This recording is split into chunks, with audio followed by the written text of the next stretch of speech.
New research has revealed 26% of delegates in the Ashanti region doubt the new patriotic parties break the 8th agenda to retain power after the 2024 elections will happen. Now, respondents cite the government's failure to complete projects under the 1 million per constituency initiative as a major impediment. The grip of the party in its political stronghold is also threatened by outcomes of the recent party elections at the polling and constituency levels. From the polling station to the regional level elections, factions have evolved, with some aggrieved persons seeking redress in court. Nana Yaojima has been focusing on the efforts to deal with these cases as re-elected regional chair Bernard Enchi-Bosiako launches an agenda to break the 8.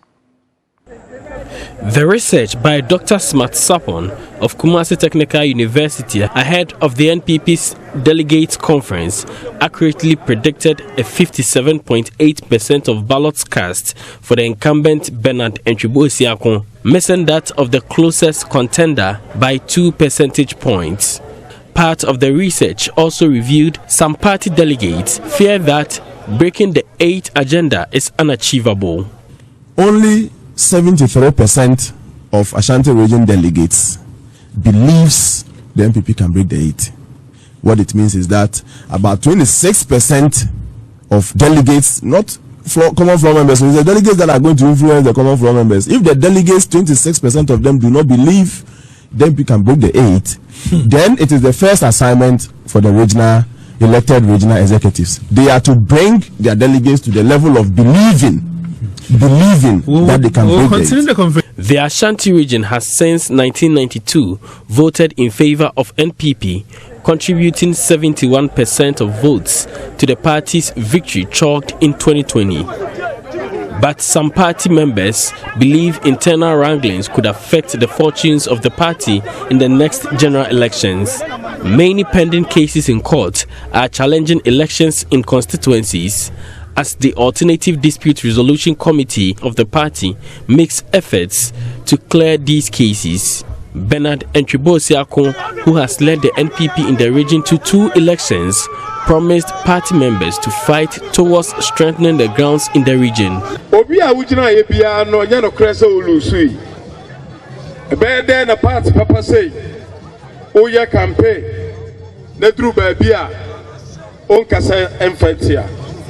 Ewo musa nyasa na yepeno nemom eduru baabi a esen ne katre makro eduru baabi a naka so obi ye bone a for 2024 breaking the 8th sake me regional executive say ye de ache obi a. But deep cracks in the grassroots of the party may deny the party of its vision. 4 out of 47 constituencies were denied voting rights at the regional delegates conference due to court actions, among other reasons. Credibility of elections in other constituencies is being challenged. Secretary of the Elections Committee in the region, Henry Kwabena Kukufu, says appropriate action is being taken. We do have what I term issues or conflict management, resolution management strategy. We know how to manage it. We know that issues will arise, but when they come, how do you tackle them and how do you manage them? So in our own wisdom and the wisdom of the National Party, we will come together, form the reconciliatory committee in earnest and bring everybody on board. After the regional delegates conference on Saturday, the party activated its reconciliation efforts. Leaders are expected to put the party together towards attaining their objective to break the 8. Osei Mensah Bonsu is majority leader in parliament. I think we can break the 8, but a lot will depend on how hard we commit ourselves to working to salvage that cause. It is not just by lip service. We must hit the grounds, we have our boots on the ground and work very hard. Meanwhile, in finding a lasting solution to the problem with internal elections, there are calls for expansion of voting rights for all registered party members. Akwesi Osei Ejei is aspiring national chairman of the party. The delegate system doesn't help. So if everybody is voting, then they are part of the decision making, then it reduces that. Whoever wins, this is something I will push as a chairman, that we should make every card-bearing person vote. That will take away the delegate system, because the delegate system is no good. How many people did they consult before they came here to cast their votes? No. As internal party mechanisms are being triggered to deal with the divided front, the agenda to break the 8 will largely depend on unity of party members.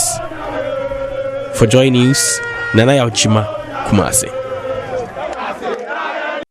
Also, let's broaden the conversation and speak to Dr. Smart Sapong. He's a political science lecturer and research fellow at the Kumasi Technical University, who actually put together the report about breaking the 8. Doc, how did you arrive at the conclusion that even NPP members themselves, some 24% of them, doubt if the party will break the 8? Yeah, Blessed, thank you so much for having me. We extend our greetings to all our viewers who are watching us this afternoon. A quick correction. I'm not a political science lecturer. Okay. I'm a statistician and a senior research fellow. I'm the director in charge of research and innovations for the Kumasi Technical University. Right. Yeah.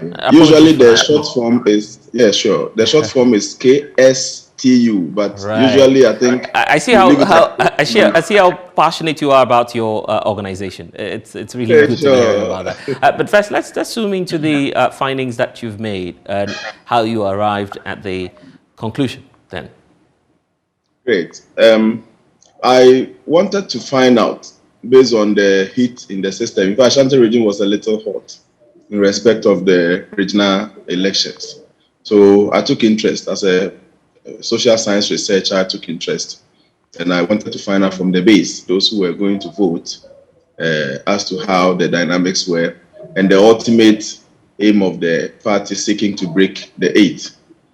As part of the breaking the 8 exercise, I sought from them who they think would best lead them to break the 8. And that is how come I got my findings, which I shared on who was likely to win the elections, which was actually confirmed exactly the elections that just ended. So as part of that exercise, I wanted to know whether those at the base, the constituency executives themselves, were of the belief, they actually support the belief that the NPP can break the 8. And I was thinking all of them would have said yes, but surprisingly, 26% do not believe that the party can break the 8.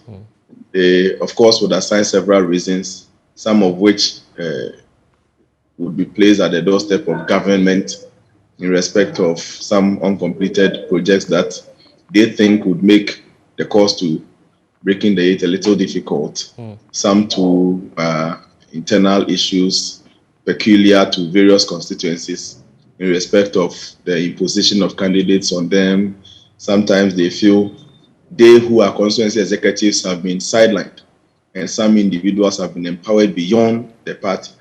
Then they will sit back and then watch what that person will do. So they personally do not believe. 73% believing they can break the 8 is good. It's a good percentage. But I think the work for the just elected regional executives will be to up or elevate the belief of all constituency executives to that level, so that at least we can think that they would work based on what they believe in. But if they are going to work based on what they believe in, then I think 26% would work to scatter, while the 73 work together. And given the findings that you have, are you able to project how deep-seated this perception is, even amongst other members of the NPP, as well as grassroots supporters? This is the base, or supposed to be the base, of the NPP. So if you're having such sentiments, are you able to project how widespread this is with even floating voters within the Ashanti region, for instance? Yeah, it should be, in my view. I mean, I don't have data to back this, but I think that if you have a factor of 1.6 we don't have half human, so I can say 2. Then it is easy to assume or estimate that these views, as expressed by 540 delegates, can represent twice the constituents they represent. It is assumed that these are the most popular people selected to lead the constituency. They have share of the total constituency vote. Roughly 17 per constituency. Each of them have 2 percentage share of the constituency, kind of. Then the rest will be based on the work they will do, and then others too may vote whether you convince them or not. So their share of the constituency votes itself is somewhere around 35%. What I mean is that every constituency executive would have a 2% influence on the constituency. There are 17 in all. So all the 17 executives put together can garner 35% of the votes that will be up for grabs in any given election per their individual influence. So if something needs to happen for you, what should be the priority of Chairman Wontumi, who's just won his re-election bid? And it appears he has started quite well. He needs to unite the fronts. He really needs to unite the fronts, else this 26% would widen. So somebody told me today that if I should go back to the field, it is likely the 26% would increase to somewhere 30 or 35%. But I mean, much would depend on how intensive he goes about his unity talks, try to unite all the fronts, and then go down to constituency by constituency to encourage them, to motivate them, to bring up the spirit, bring back the love, so that at least when they get to the point of believing, it's one thing believing and one thing the thing coming into realization, but at least it starts with the belief. The assumption is that if they believe, then they will work hard towards what they believe in.